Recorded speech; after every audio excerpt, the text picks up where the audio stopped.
Thank you, everyone, for being here. Today, we are going to be chatting all things vocals, mostly because I wanted to hear what these two had to say about it. I'm really fortunate to be joined by Kezia Tomsett, who is an amazing composer, orchestrator, vocalist, human, and a board member. And Hope Bartimioli Thal, who is also an amazing composer, human, songwriter, producer, everything you can think of, she's probably good at. And they're both very good vocalists. And I thought it would be really interesting to have a conversation on vocal production from two people who know a lot from both being a vocalist and also being a composer. So that is the basis of today. If anyone has any questions, just please put them in the chat immediately, and I'll try and keep an eye on it because I want it to be as interactive as possible. So just go ahead and type away. I've kind of broken up our questions into two sections, which is like recording and then mixing and processing. So unless anyone has objections, I would like to just dive straight into questions. Great. Okay, so question number one would be, what are the main things to consider when you're hiring a vocalist or just even working with a vocalist, especially maybe from somebody who has worked with other instruments but not necessarily voice? Feel free, both of you, by the way, to just answer whenever you want. Go on, Hope, you start. Okay, I mean, I would say this might sound very obvious to kick us off, but like a big consideration is just like what the genre you're recording in. And like just because somebody is a good singer doesn't necessarily mean they're right for what you're doing. So being like, I've had experiences on both ends where like I picked somebody that was just like great and it just was not, it was like a kid's thing and he had like a really rock sound and it was cool and it sounded really good in the moment, and then later on, like from the pitch perspective, it was like this wasn't the right singer. So I think like when you have opportunities, especially if it's like a pitch for a song, to be really like considerate of the voice that you're hiring, and yeah, just like, are they really appropriate for what you're trying to submit? Are they the best option, even if they're just good? Like, there's a lot more, I think, to consider with that. Yeah, totally. Yeah, that's a really good point. Kez, I would love to also hear your perspective. I was kind of thinking also just like practically down the route of just communication. Like, it's super important to have that like open communication with the singer that you're working with from the off. Obviously, like musically, like what you actually need from the singer and the genre and the vibe generally overall, but also like scheduling, allowing time to, you know, send them anything you need to beforehand, because they've got to be able to sit it right on their voice as well, and it just makes things so much easier in the session. And yeah, just like a good open communication where you can try some things out. Maybe you're able to just express, you know, I do a lot of stuff without words usually, so think about like vocalizations you want and just all of that side that maybe aren't always planned too far in advance, just kind of having towards the forefront of your mind. Cool. I mean, I would love, this is a question I'm thinking of on the fly because you guys were talking about this, but for stuff like both of you are saying, is it helpful to have references to give singers? Is it helpful to, like, how do you have that communication, especially in regards to stuff like what you're hoping for it to sound like, and also like maybe even range? And then also, is it that more on you to think of before you even hire them? I don't know. Yeah. Yeah, I think it's I mean, it depends on the style that you're doing, right? But it's good if you're in the room to be able to try different vocalizations out. Usually, like if you've got a score, you might have some notes of like the vowel sound or whatever it is, if it's not got words on it. I think it's just good to be thinking through all of that, because also you want to, like you said, Zoe, like it might sound great in isolation, but how's it going to sit in the mix? So yeah, just to have that open communication means you can try things out in the moment. Obviously it's not always the case that you're in the same room, so I've had it where composers, you know, if it's a really tight turnaround, they might just send me a quick voice note and be like, this is the kind of vibe I want, but obviously like with your voice and in your style. So yeah, just being able to communicate that is good.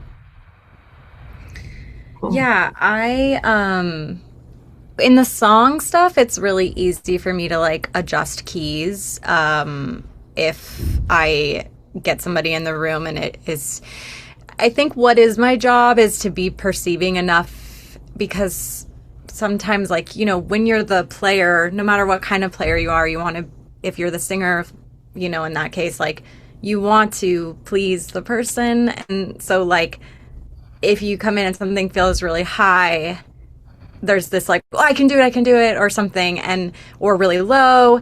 And so I think my job is sort of to like make a safe space to be like, are you comfortable with this? Let's try it. Or just like really lightly suggest like, hey, let's lower it and see how it feels there, and make sure that it's not a like, oh, this isn't working. But like, you know, voice is so specific. Like it can be a day-to-day thing where like some days you can do something really like high and belty, and then other days it's just like not sitting right. And so like I always feel like it's just my job to like adjust without making somebody feel like they're not doing what I'm asking. And of course, like, best case scenario is that I'm sending something before and saying like, hey, how does this feel? Like, especially if I'm working with a guy, like I feel like I have a general, the people I hire, I feel like I know their voices and have a general understanding, but like, because I can't feel it in my body, which like for a girl, I usually have a really strong sense of what's going to work.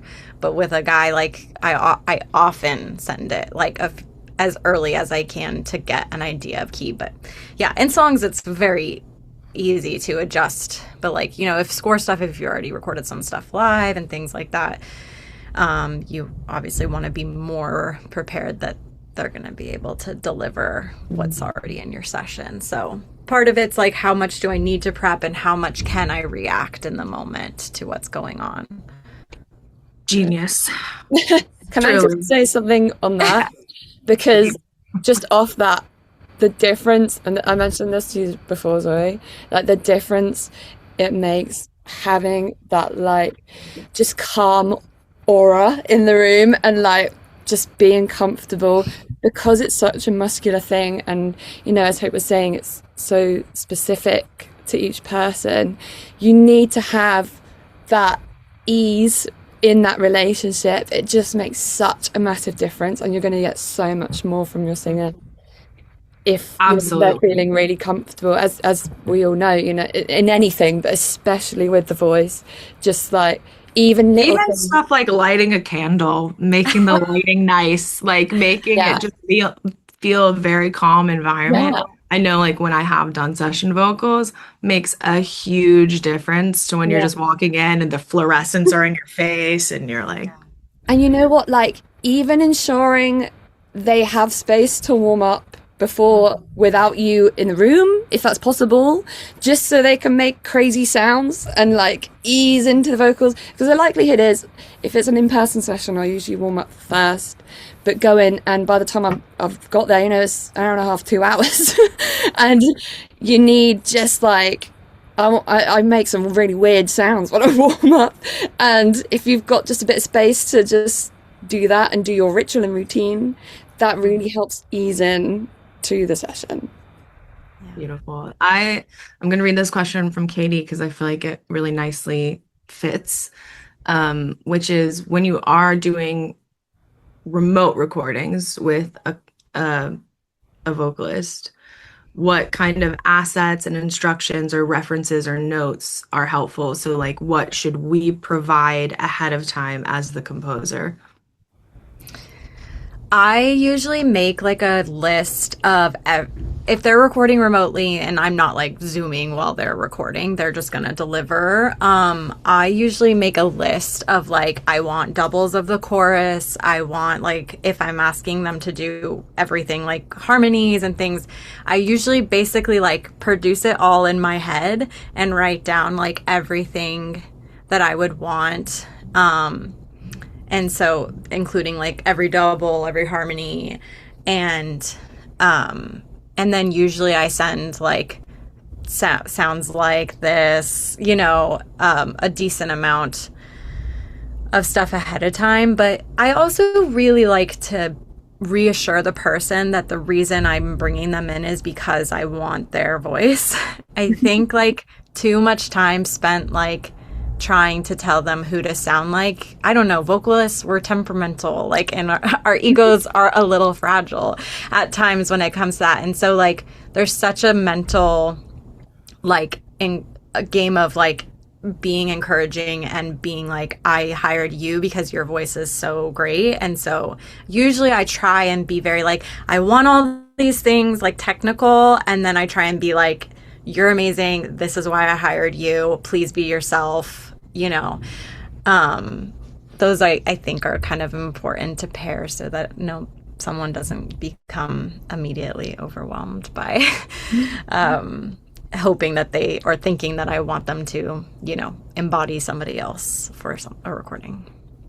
I honestly, I'm trying to think. I very rarely get references. I don't know about you, Hope, but I very rarely sent references of this as what they want it to sound like, because you're right, like usually tired. They hired you.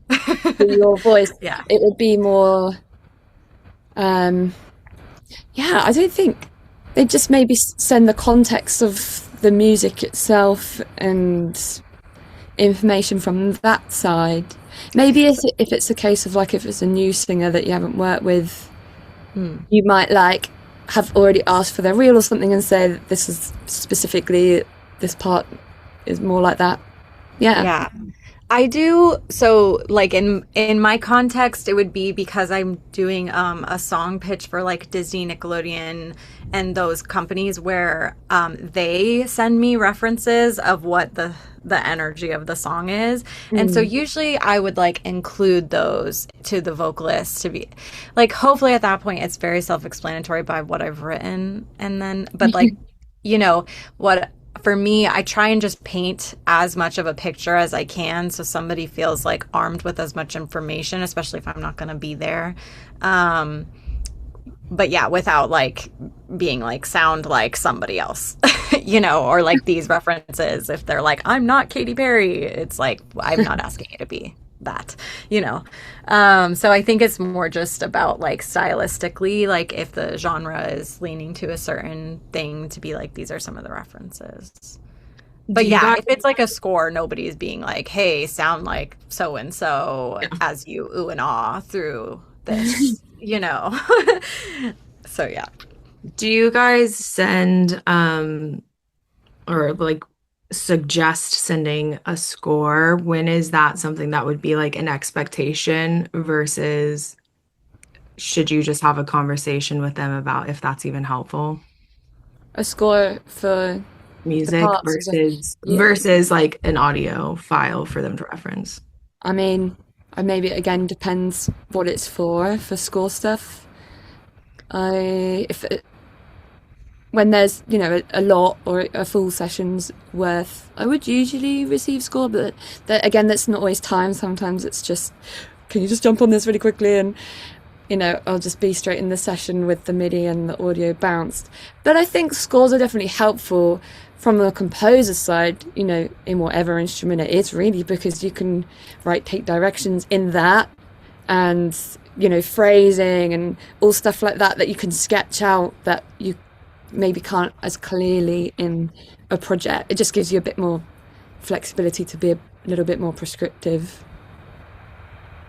Yeah, I think most singers I guess I shouldn't make that big of a generalization, but hearing something like how it should sound is always going to be like the most probably powerful tool. I've never had a singer ask me for score, like, you know, even a lead sheet or anything. I've never really had anybody use or reference that. I have done it and been like, here's a reference, like, here's this if you need, and like nobody really uses it. So I don't think it's as important for like a solo situation. But like, of course, if you're gonna do like choral stuff, or if I had a singer ask for it, you know, then I would want to use it. But yeah, I haven't. I would say so much less likely that you would be called for. Like, in a lot of the score stuff where like you're doing vocalizations, there's a lot of free range typically to like let people improvise. And I think an encouragement to always let people do like a pass. Even in pop stuff, like I always do an improv pass for like the last few takes. And then even in score stuff, like if people are like comfortable with it, like letting people do kind of some improvisations is always like, you can find some nice little treats in there. Yeah, I feel like this is good advice for almost every instrument too, in the way that like musicians know their instrument best. So if they have ideas or anything they want to provide, it's always worth it to capture it and listen to it because it might be magic. Totally. Yeah. So Daisy would like to know, do you prefer a single stereo bounce to record, or would you like it separated into stems? And I quickly want to ask Daisy, are you saying from the perspective of like, so I'm singing a line, do I just want your stereo instrumental without the vocals, or do I want all of your stems? Just to clarify. As a vocalist. I mean, yeah, definitely don't put have the vocals at least separated out somewhere, but I'll let you guys respond on what your thoughts are about stems or just a stereo. Yeah, just a stereo is easier. Like I'm not gonna want stems. Like as long as it's clear, I usually always want just like a stereo or instrumental. And then if you did any type of demo vocal in any way, then just that soloed as well, so that I have like a reference to go back to. Same for you guys. Yeah. Agreed. Yeah. Simple is best. Cool. So let's see. This is my last kind of recording type question, but that would be, what, from a composer's perspective, what should we expect to receive back from a remote session? So that's like in terms of deliverables, and also like how processed we should expect those oh my God, I can't say that word. Deliverables to be. Yeah. And also like, or is that just like also another conversation to have? I think it's just variable per composer. It just depends what you want and how you work. Usually, you know, you would have obviously discussed that before they've done it. I nearly always, if not always, send it back dry. Just at recording level, send it back to them, and they can process it how they want to process it, and they have full flexibility with it. But yeah, usually before we've agreed, I mean, again, maybe it depends a bit on time, but I'll do 2 or 3 takes per line, and you know, that maybe that's partly because a lot of my sound is quite layered and textural, but I think it's nice as well if you're not using them all to still give them stuff to choose between. And that, I would say, is where score is helpful if it's really tight, because I find that a lot quicker if I'm just reading the score and just going through, you know, to get the vibe. But yeah, just dry. Yeah, I usually do like because I do produce a lot of like my own vocals too, I'll usually, I mean, always deliver dry, but then I usually will do like a full mix of my own reference of like me producing it. Depending on who I'm working with. If I know somebody does not want that or is a vocal producer and in the pop, I wouldn't bother. But if somebody, like, I work with a composer doing like these cinematic like trailers who isn't a vocalist, I always do produce out the vocal and then I send him like everything dry. Because I want to like have a solid reference point there, and I think like it's helpful. So it can depend, like that can be helpful if you're working with somebody that doesn't work with vocals all the time. Or if like you're doing like pop and you're working with somebody who doesn't do pop, and so like there's definitely a different range. But like I mentioned before, like if I'm sending as a composer to somebody and I need their vocals back, I usually make a document of like everything I'm wanting beforehand, so there's no confusion. And then it just helps because if something's missing, I can be like, hey, like you're missing this. Could you send that back to me? Which I think just helps like clarity, because it can, you know, if you're recording a bunch of vocals, it can be kind of confusing. And so if I've already outlined it and something's not there, then I can like refer back to what I had originally sent to ask for something else. But everything's separate usually too. Like I want to be able to edit everything individually as the composer.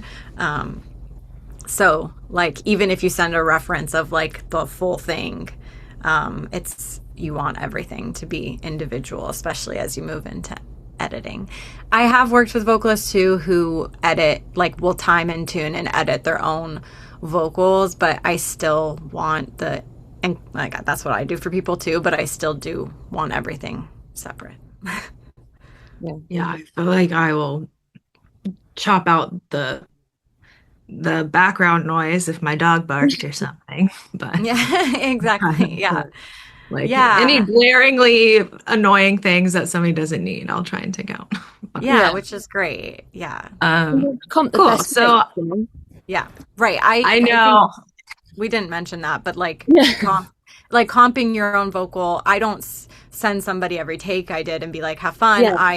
I will comp it for them if I'm recording remotely. Yeah. If they come in the studio, we do a million things and then they leave and I do all that other work. But that's such a good point. And I wasn't going to mention comping, so I'm glad you guys brought it up. Yeah.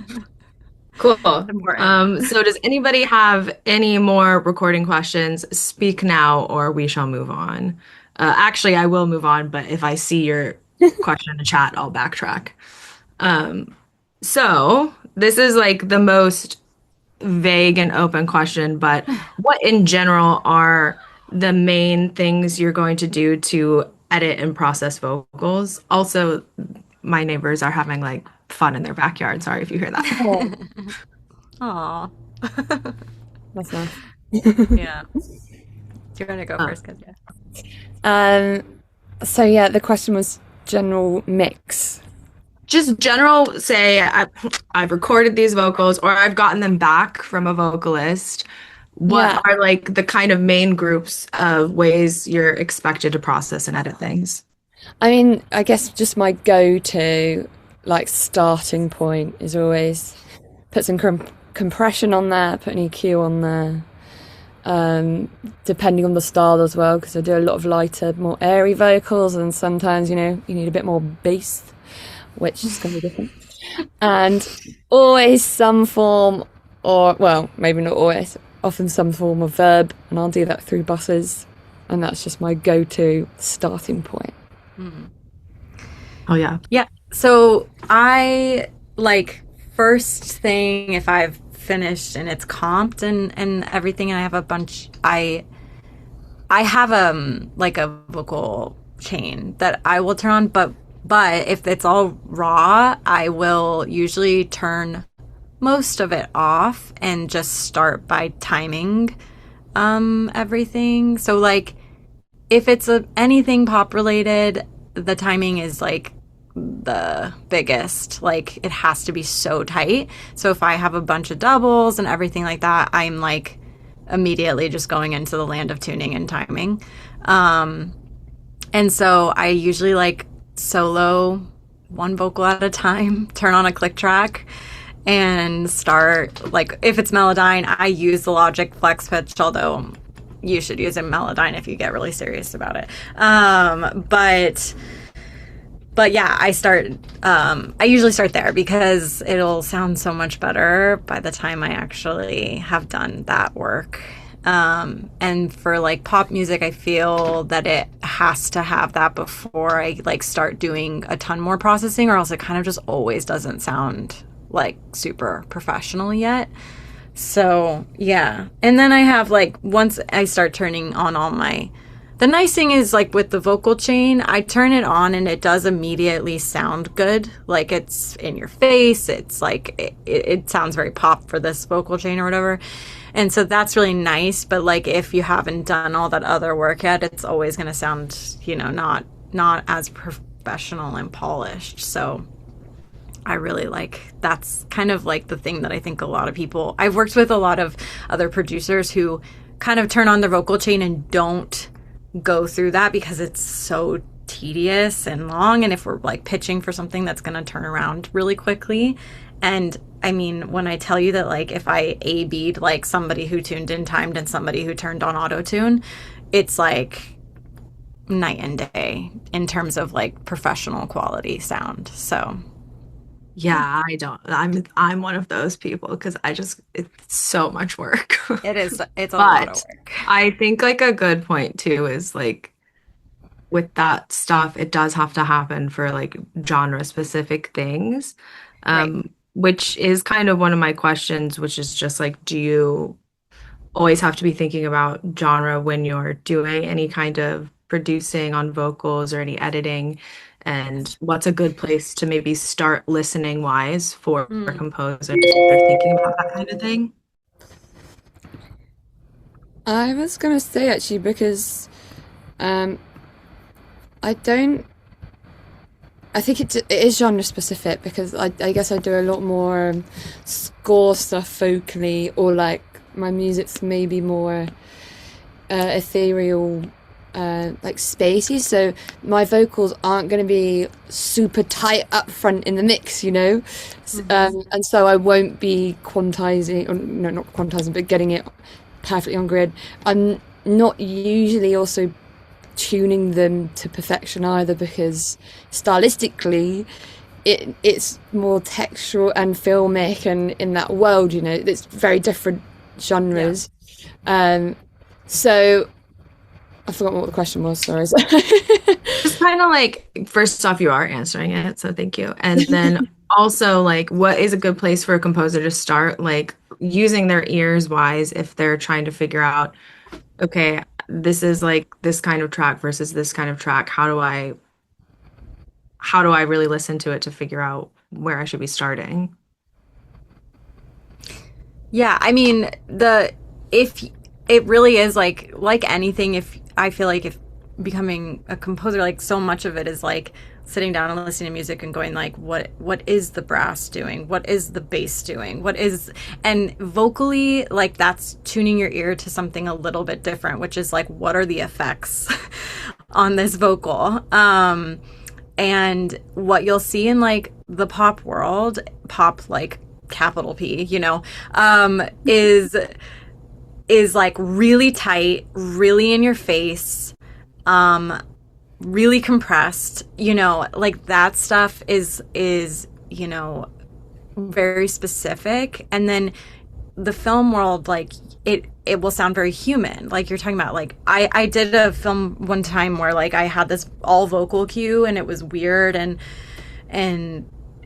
I tuned and timed it like a pop vocal, and then like it was like, love the cue but sounds like way polished, you know. And it was like, oh yeah, like we're not doing, you know, it's not the same rules for every subject, and he wants it to sound really human. And in the pop world, if you hear something that sounds really human, you think, ooh, it's not very good. Like you think, you think they're pitchy or whatever. And it's like, well, everybody's pitchy. It's just in the pop world, you don't ever hear anything pitchy because it's tuned and timed. And so when you do something that's pop and you don't do those things, you sound unprofessional, as opposed to in the film scoring world, like if you hear something that sounds super tuned and timed, it sounds robotic. And so Yeah, and there's other things like genre-wise in it, like, you know, there's sometimes in like an indie type of vibe, like you can add a little distortion, whereas like there's so many like different like effects ultimately that like lean to different genres, and like how many vocal stacks you're doing, how big you need it to get versus like something really intimate. And so listening to those different genres with that ear of like, just like you would as a composer, except it's like, how are they affecting it? Does it sound like there's doubles on courses, or does it sound like it's always one voice? How much reverb do they use in the verses versus how much do they use in the choruses? And then, you know, applying the same kind of principles to like if you're listening to film music and you know you're recording for that specifically. Awesome. So let's get to these questions in the chat real quick. Katie is asking, so for someone who's like a composer who's brand new to ever working with vocals and completely overwhelmed, like what is the most basic way to start? And I think in terms of like what's the general big picture workflow? Is it like record, comp, clean up, then mix process? How do you like break that into maybe wide manageable chunks for somebody who's just starting? I mean, yeah, that sounds good. Yeah. Yeah, that's basically it. Nailed it. Yeah, like nail your comp if you can comp as you're going along. Obviously, it helps, but it's not always possible. But I mean, yeah. Yeah, no, I think that's that. You, first of all, Katie, come on. Yeah. We all know you're great here. Okay. But yeah, I mean, that is the process and the practice, or like I saw you say later, like ultimately it's practice. And like that is the thing, is like just the more that you like dig into the weeds with creating like quality vocal production. I just think I think like another example of, I've been in like with a vocal producer who had the right energy, like super encouraging and positive and like really good, like good vibes, great microphone, but like it would be like 3 takes and that's it always. And if I didn't feel great about it, he would just be like, we're just going to move on. Like, it's fine. I'll, you know, a lot of like, especially people will be like, don't think about your pitch so much, you know, because I'm going to tune in time at all or whatever. And then like later I would hear the production, the vocal, like tuning and timing and everything. And it was like not good. And so part of it is like just the practice of having that energy that's good without like, while making sure you're getting the best out of people, and then making sure you take care of them. Because I don't want to work with a producer as a vocalist who I don't feel is going to take care of my voice. Like I said, we're fragile beings. So if I hear something they do and it sounds like shit, I am going to be like, I don't want to do that again, because like, I don't want people to think like this is what I bring to the table as a vocalist. And so I do feel a responsibility when I'm like taking care of somebody else's vocals to like make sure that they shine. I don't know how I got on that subject. That is not relevant. No, I think that's a good point. Yeah. No, I think especially with pop vocals, like you've said, and I know we've talked about this before too, that the expectation with like pop and a lot of songs is perfection. And so if you're a vocalist, you know that no vocalist is perfect. But if your vocals aren't being produced that well, you still are like a bit nervous because everyone's expectation is perfect. So this is a good question from Daisy, which is, are there particular frequencies in female vocals that you're automatically checking for problem areas? Like, I'm assuming we mean EQ wise. Yeah. Oh. Honestly, like for me, I have my mic, I have an EQ on it that I just like, regardless of who typically comes in, it's like pretty good on my mic. And what I've learned is then if somebody records at home and I put my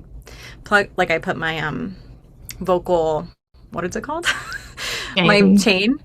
Yeah. And I put it on, and I'll notice like if it's on a different mic that it's not as relevant. So I think it can vary, definitely, of course, voice to voice, but also like mic to mic. I usually roll off the like super low end in general, and then, you know, like anything in like if you're doing something in score and there's going to be talking and there's vocals, I think there's a sensitivity there to frequencies that are going to be somewhat aligned with the speaking. And so even just ducking those frequencies where the talking is happening, and even rolling off a lot of the top, and, you know, low pass filtering the top, even just for the sake of like contextually fitting into something that has vocal. I think that's a big consideration. I mean, you have to consider it with every instrument, but I think with voice and dialogue, you have to really be cognizant of what frequencies could be clashing there, and not necessarily always not writing with them, but maybe ducking for those parts. And that's maybe another like circumstance where having, or at least knowing your vocalist's voice well enough to be aware of those, like, and it depends on the style as well. Like maybe for more operatic or just siren-y style stuff, I'll know to look out for that mid to high range frequencies that are really popping out with the harmonics over the top, and just so they're not really cutting through the mix too much where they're not meant to be. But it's just, yeah, genre to genre, I think it's gonna maybe change a bit as well. Yeah. Unfortunately, I think the only like hard thing most everyone does to every vocal is pull out most of the super obnoxious low end, and Yeah. and then you make it up as you go. So Nina would like to know, how did you discover the settings for your plugins and vocal chains that really work, that like make your work sound really good? And then a tack on question with that would be like, what's your general vocal chain? I think we both touched on this, so maybe just touch on it again. Yeah, I when it comes to settings, like I had like a mentor who like helped me with vocal production, and the biggest thing, this again may sound very simple and silly, but like the biggest thing is like every time you're adding a plugin, turn the knobs as extremely as you can until you really understand what it's doing. Because there is a lot of like, oh, I'll just add this, and you don't really know why you're adding it. And if, you know, it'd be like, oh, this needs to be moved by like one little notch, and it'd be like, why? I can't really hear the difference. And so in that sense, like the only way to train your ears to like be looking out for things is by like finding the extreme version of all of it. And so, you know, that's one I would say that's like really important, is just to like, if you're adding something, know why you're doing it. And when you turn the knobs a lot, you'll probably have a better idea than when you're just like, oh, I'll just like nudge it, sure, that's good, and you're not really picking up on the like little things until you can see like the macro vision, I think. Yeah, and then I mean, I use like on the film side, scoring side of things, really similar to what Kezia said. Like it's like EQ and compression and reverb, and that's kind of like, as you know, the decent mic, and like you're kind of good to go, you know, in my opinion. And then on the pop side, that's there is a lot of stuff on that. So I mean, I can like list them off, but they're essentially like a lot of the same things. But like a vocal rider is like something to help with like keeping the volume, regardless of your dynamic, to like help keep the volume. And then I use a de-esser. I use auto-tune, even though I tune and time everything. I still have a little bit on because it helps the sound, even if you don't think you really need it. And lots and lots of compression. I always add a little bit of air, which helps like with the presence of the vocal. And then usually another EQ. So, and then reverbs and a lot of times delay. Multiple reverbs, multiple delays. There's lots. I have a long tail reverb. I have a short tail reverb. Usually throw reverb, get that in. Do some throws. Yes, do some throws. Yeah. So there's like a lot for that type of stuff. But there's also like I think there is also something to say about like you just have to start and try, and then eventually you'll get better. So don't let like if you're interested in pop vocals, don't be stressed out about feeling like you have to know every single thing to do. Just like you only get better by starting and doing. So yeah. To be fair, that's when, from a mixing standpoint, having references then are really helpful. Just hearing how they sit, those vocals, you know, not necessarily the style of them, but how they're sitting in the mix. I find that really helpful. Yeah, so true. Totally. I can drop. Oh, sorry. I was just gonna say, like, I'll drop a screenshot of like the channels. Oh no, it went away. But like all the settings, obviously, like they just, you know. Unable to send file due to admin restrictions. Oh, hold on. Let me fix that. But yeah, I think too, like there's a lot of specifics, but like how you're bussing things and all of that too, like can make a difference. But that is getting into the weeds for sure. I know we're having like a more of a broad conversation about it all, but I actually cannot figure out how to. That's okay. I will. But if you send it to me, I can send it to people who ask. Yeah. Cool. The other question that's a tack onto this question would be like, do you have any go-to plugin companies that are like your must-haves, your must-dos? Go-to companies for what, sorry? Or just plugins in general for processing vocals? I don't. I kind of have my go-tos from all over. It was a lot of trial and error, you know, just figuring out what's right for your voice. And you know, I also do a lot of choral work, and that's going to be different again because that's a totally different sound. Like with a choir of people, that's going to be different. But yeah, I don't have necessarily like a go-to company. I don't know about you. Some places that are good like starting points because they have a lot to offer in terms of like a lot of things that you can play with for like a low buy-in would be like Slate. Like I use their vocal virtual mix rack on my like master bus for vocals, but there's like a lot of options within their like $20 a month subscription. So that's like a pretty essential one, but I'm using like a compressor, a saturator, another compressor, like a lot of stuff on there. So that's a great one to be able to like have a lot to play with and work with. And then Isotope is also like a good like pay a certain amount of money a month and you have access to like quite a few different things. Essentially, like regardless of the company, you need the same tool. So it's just a matter of like where can you get the best bang for your buck. And so those ones are both subscriptions, which of course another subscription, but they have a lot of offerings that you could probably get everything you need within those subscriptions. Because I mean, I use stock EQ. I guess that's like the only stock thing. But you know, before you buy something, like the best advice plugin wise is always like, if you have a need for it, like I use compressors from Logic as well.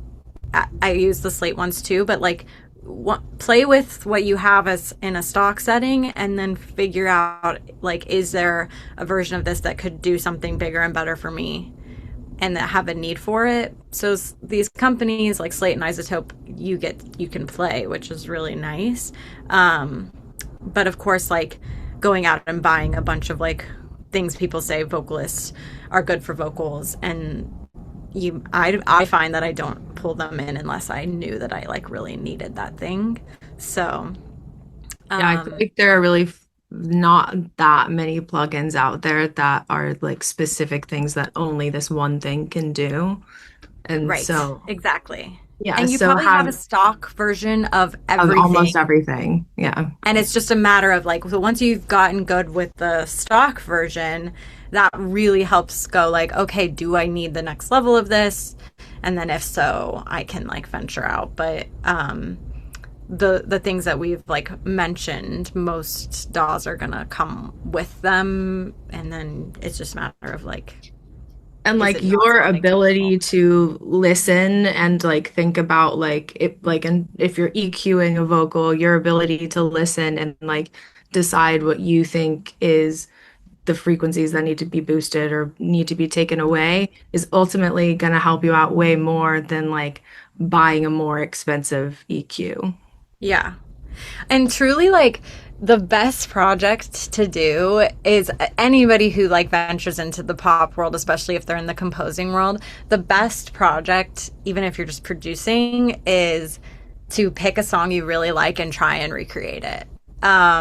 Vocally, like I just did that on something that I like been vocal producing for a long time, but I just did that on like a song I wanted the vocals to sound like a Japanese breakfast song, and I just like listened and listened and listened and A-B'd my vocal until I felt like the effect of what I was getting from that was matching what I was producing. And so, you know, I've done that with most instruments for pop music to kind of like do the same thing until you can kind of match the sound. And so that's a great place to like, if you're in the zone of like, I just want to learn how to be better at this, the like using a reference and then going back and forth until you think you've matched it is like really a helpful place to start. Absolutely. Another question tacked onto this question would be like, how exactly do you determine the order in which you put effects? And is this also kind of based on preference or just trial and error?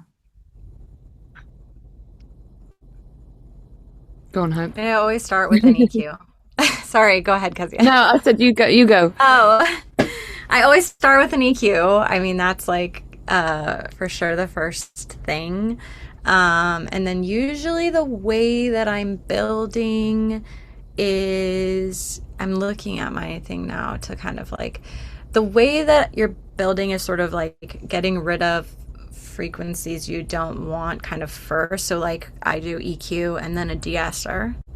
And then, again, this is more on song production than score because I don't use a de-esser for score unless there's a lot of S's for some reason. But yeah, and then I use the vocal writer, which is like the volume stuff. So it's kind of all like levels stuff first before I then do the next thing on mine is auto-tune and then a multi-band compressor. And then I do buses for or sends for the reverbs, and everything is then going to a vocal bus that is going to my stereo out. And so, and then on that vocal bus, I have some pretty heavy, like that's where the slate mix rack is and the air. So those are like the last stop on the train. But my reverb is getting sent to that as well. So there's like this kind of circular, like if I solo my vocal channel strip, I'm getting every vocal with the reverbs, delays are all sent to that same exact thing. So that's kind of how I do it. But I think like levels first, heavier processing last. Yeah. Is sort of the better way to do it. You don't want to be like getting rid of frequency. You can, and then at the very end, I add one more EQ to like finalize any frequencies I don't want. And so, but like you don't want to EQ like later after you've compressed it. You know, you definitely want to get rid of things you don't want, have a baseline, and then start building out. I try to think of it. I think most people do this, but like, I just invited you guys to talk so I could confirm I'm on the right track. Yeah. But I think a good way to consider it is like a compressor is always going to compress, which means it's going to make everything, louder, maybe add color. So you want to fix any problems before you make everything louder. Yes, yeah. You don't want to compress stuff that is not helping your mix, because then you're just like in this, why doesn't it sound good? Yeah, so that's like basically what Katie said, fix problems and levels and then be creative. Like Yeah. I think that's I'd like that on my wall, just what Katie said there. If only I could fix my problems. Seriously. I also want to say too, like, if it sounds good, it sounds good. Like some of this, like, you have to do all these things. Like, there can be this like buy-in that's not maybe like your ears are your greatest strength, and so you can trust that and like lean into that, and you'll find that you probably can do a lot with just using that. But of course, like, the deeper you dive, the more there's like, oh, there's tools that make this really easy, that make this really clean. Oh, I know I always now use this setting, so now I can save it and just lean on it. And so, like, of course there's a lot to do, but like but yeah, if it sounds good, who cares what's on it? Like, I think there's this idea of like, oh, we all have some like mysterious thing, gatekeeping of like what it is, and it's like, if it sounds really great and you compressed first and EQ'd later, so be it. Like, yeah, man, I 100% agree. And I think also, I think we should not try too hard to like all fit in the exact same chain, the exact same mold, because ultimately when you're listening and deciding what sounds good to you, that's how you get like the sound that is yours. And you can't do that if you're just, watching every vocal production YouTube video and then copying exactly their chain. There's no way to like put your specific thoughts in that. Right, totally. Do we have more questions before we wrap up or anything? Anybody? I am gonna do a shameless. I was gonna do a shameless plug that I'm doing like a vocal production workshop on the 27th. So if you want like the weeds of all of what I'm talking about, like, and you want to look at the vocal chain and you want to like go through and edit something like specifically, and I would love to have you. It's going to be like really intimate, just like 15 people, not recorded or anything like that. So, yeah, I will link it here. Trying to find, I know I have it somewhere. Kez, do you have any plugs you want to give? Any plugs? Yeah, like, are you just, what do you do? How can people What do I do? Do you That is a question. do you get hired for vocals? Should people hire you? Are you not interested? Well, I mean, I've just had an album come out, which, to be honest, I wasn't aware had come out, but it's out. Wow. It's out. So that's got some vocals on it, and I'm also one of 5, and I also often record my sisters on my stuff as well. So there's all of us and some blokes, some down in the mix. But yeah, so that's on my Spotify and all your streaming platforms. But yeah, and then I'm probably releasing a score of something I did for some vocal work soon. But I think I just wanted to say as well, I don't know who is on here in terms of like whether we've got vocalists as well, but I think just like looping back to what we said at the beginning, like just getting the best out of your vocalist, like it's definitely something I've gone on as a vocalist myself in the journey, and just like knowing your own voice and being able to communicate effectively of how to get the best out of yourself as well. And sometimes you've got to fake a bit of confidence, and that's okay. But if for example, they're saying, hey, can you come in piano on a high A, I'm like, well, it might come out better if it's got a bit more power. Just being able to say stuff like that, and actually like your voice is, as a vocalist, a really big part of you, and you've got to protect that. And if you're working with people who are keen to protect that, then you're going to get the best work. For example, I did something with Daisy fairly recently. She just made a pot of honey tea for all of us. It's just like, that's the little things, you know? Yeah. It's the little things. Really It's nice. like the best with somebody's just you're coming into a space, feels like they're taking care of you. You don't feel like stressed out.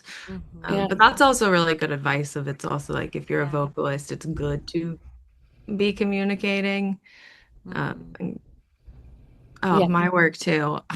I was going to say, Every plug it time in. somebody asks me about what I do, I'm like, I don't think I've worked a day. I can't remember anything I've ever done.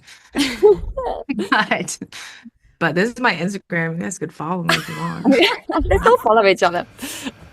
But yes, I mean, I theoretically am releasing an EP at some point, but I don't have my mixes Zoe is a yet. great vocalist and produces her own work and produces her own songs and scores. And We're I'll all plug you if so you want to plug talented. Work yourself. with all of us. Let's just do a big choir. I'm down, honestly. Please, Yeah. Katie, I would love to sing with you. It would be great. With you. Yeah. All I mean, of you. I feel like that was really good. I feel like I got so much out of it. So thank you so much. My secret plan worked of inviting you guys to help me specifically.